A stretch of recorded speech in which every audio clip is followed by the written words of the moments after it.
Hi, boys and girls. This is one of my favorite books I'm going to read to you. It's Miss Rumphius. The story and pictures are by Barbara Cooney. Here's the AR number.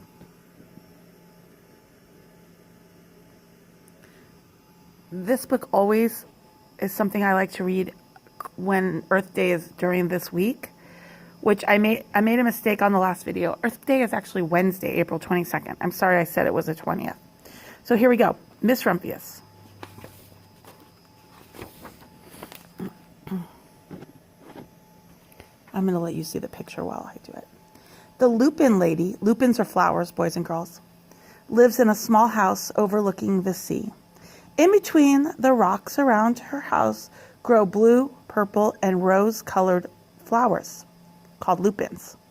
The lupin lady is little and old, but she was not always been that way. I know. She is my great aunt, and she told me so. Once upon a time, she was a little girl named Alice who lived in a city by the sea. From the front stoop, that's a stoop, she could see the tall ships. Many years ago, her grandfather had come to America on a large ship.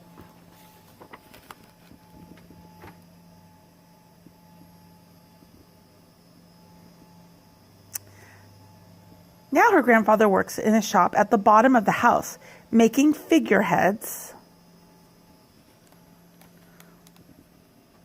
for the front of ships and also carving Indians out of wood to put in front of cigar shops. For Alice, grandfather, he was an artist. He painted pictures too of sailing ships and places across the sea. And when he was very busy, Alice helped him put in the skies.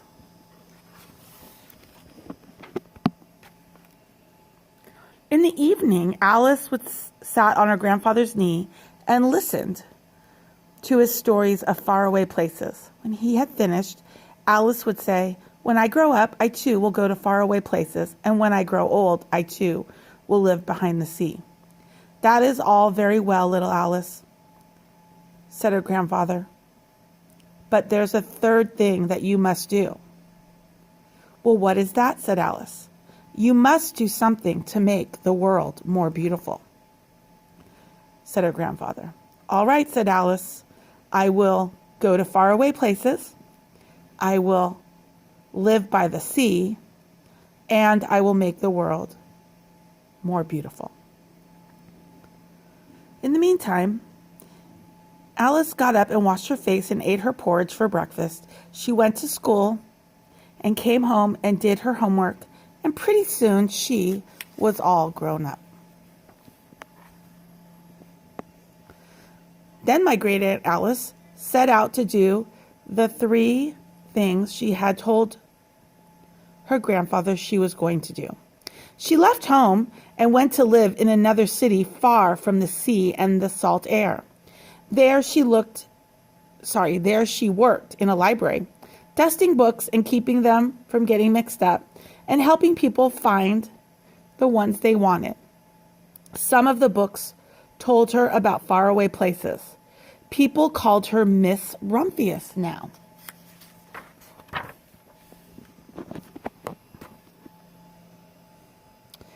Sometimes she went to the conservatory in the middle of the park. She is. When she would step inside on a wintry day, the warm, moist air wrapped itself around her, and the sweet smell of jasmine filled her nose. "This is almost like a tropical island," said Miss Rumphius, "but not quite." So Miss Rumphius went to a real tropical island where people kept cockatoos and monkeys as pets. She walked on long beaches, picking up beautiful shells, and one day she met the Bapa Raja, who was king of the fishing village. "You must be tired," he said. "Come into my house and rest." So Miss Rumphius went in and met the Bapa Raja's wife. The Bapa Raja himself got a green coconut and cut a slice off the top so that Miss Rumphius could drink the coconut water inside. Before she left, he gave her a beautiful mother-of-pearl shell, on which he had painted a bird of paradise and the words, "You will always remain in my heart." "You will always remain in mine, too," said Miss Rumphius.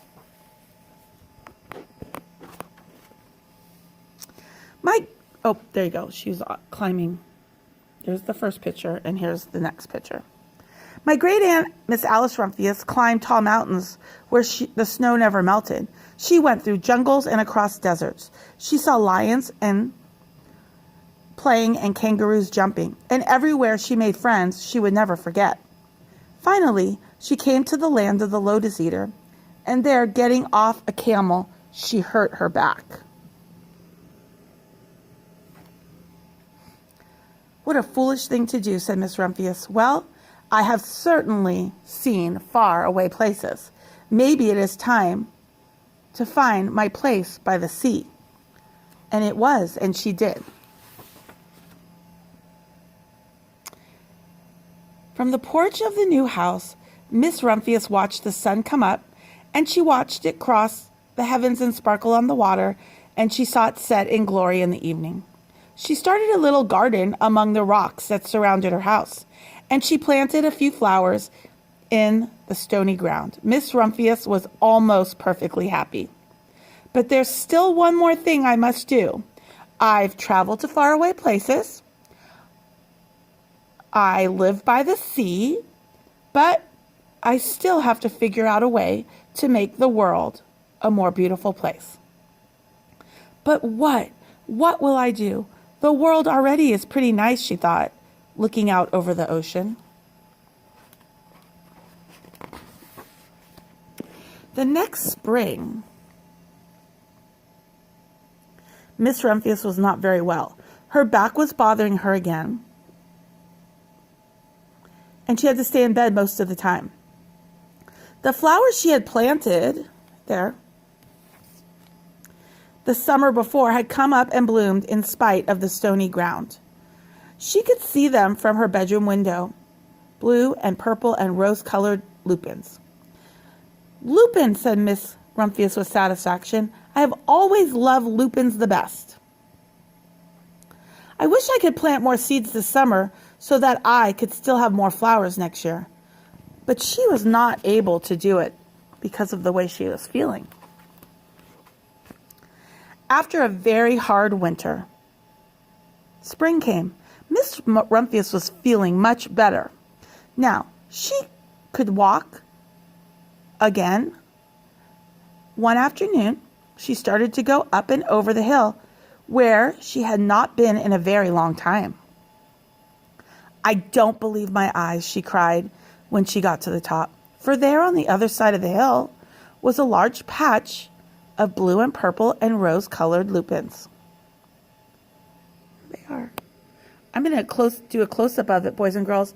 What a beautiful art project you could do at home by drawing lots and lots of lupins in these colors.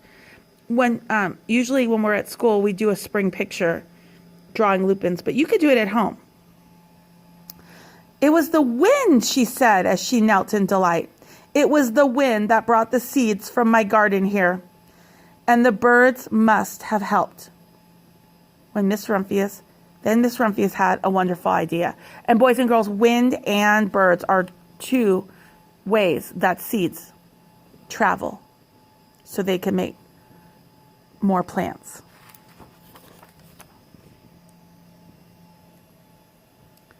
She hurried home and got out her seed catalog. She sent off to one of the very best seed houses for bunches of lupin seeds.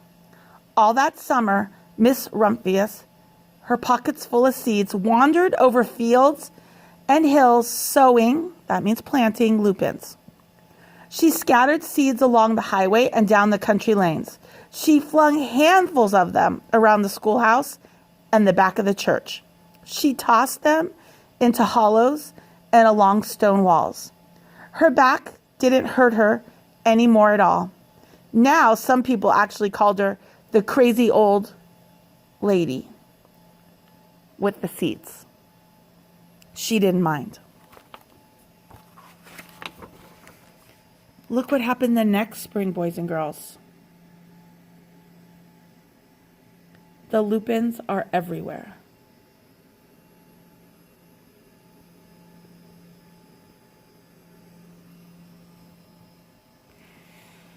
The next spring, there were lupins everywhere. Fields and hillsides were covered with blue and purple and rose-colored flowers. They bloomed along the highway and down the lanes. Bright patches lay around the schoolhouse and the back of the church.